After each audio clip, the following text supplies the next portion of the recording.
ہم پرانی بات ہے، میں دوستوں کے ساتھ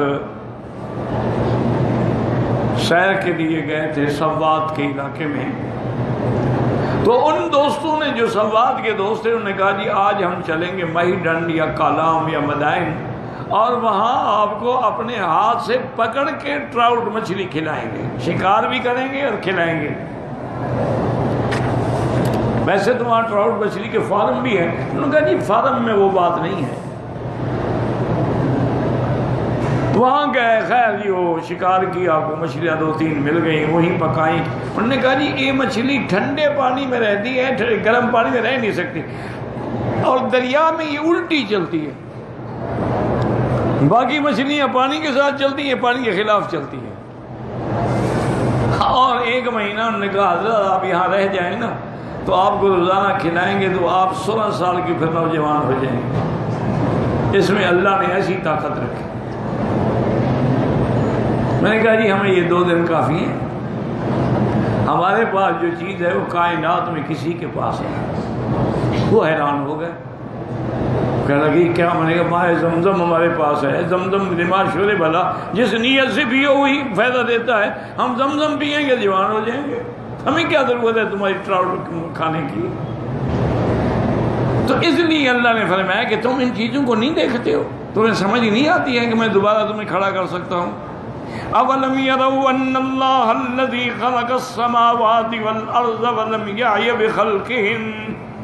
اچھا یراؤ جو ہے نا، یاد رکھو رؤیت جو ہے یہ دو معنوں میں ہوتی، ایک تو رؤیت ہوتی ہے رؤیت بصری، کیا دیکھتے نہیں ہو، اور ایک رؤیت ہوتی ہے کہ علمی، یعنی کیا تمہیں علم نہیں ہے؟ جیسے اللہ نے میرے پاک نبی رحمت عربی صلی اللہ علیہ وسلم کو فرمایا الم تر کیف فعل ربک باصحاب الفیل، میرے مدنی کیا آپ نے نہیں دیکھا کہ ہم نے وہ بادشاہ ہاتھیوں والے کے ساتھ کیا کیا؟ تو وہاں بھی الم ترا، حالانکہ حضور تو پیدا ہی نہیں ہوئے، حضور اسی سال پیدا ہوئے جب ہاتھیوں والا آیا تھا،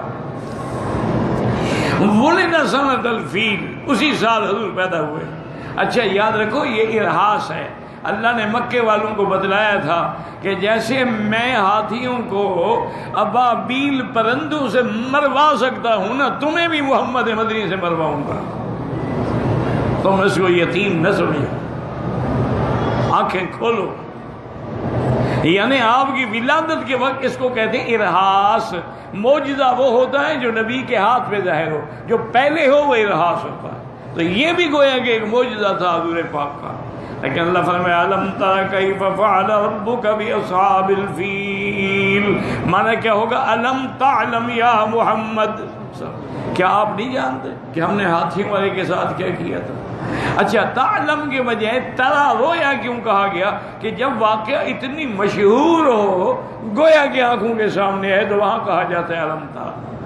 اس لیے یہاں بھی اللہ پاک نے فرمایا اولم یروا، کیا یہ نہیں دیکھتے ان اللہ الذی خلق السماوات والارض، جس ذات نے آسمانوں اور زمینوں کو پیدا کیا، ولم یعی بخلقہن، اور ان کو پیدا کرنے سے عاجز بھی نہیں ہوئے، تھک بھی نہیں گئے، وہ پاک ہیں، بقادر علی ان یحیی الموتی، کہ وہ دوبارہ موتا کو پیدا کرنے پہ قادر نہیں، قادر ہیں۔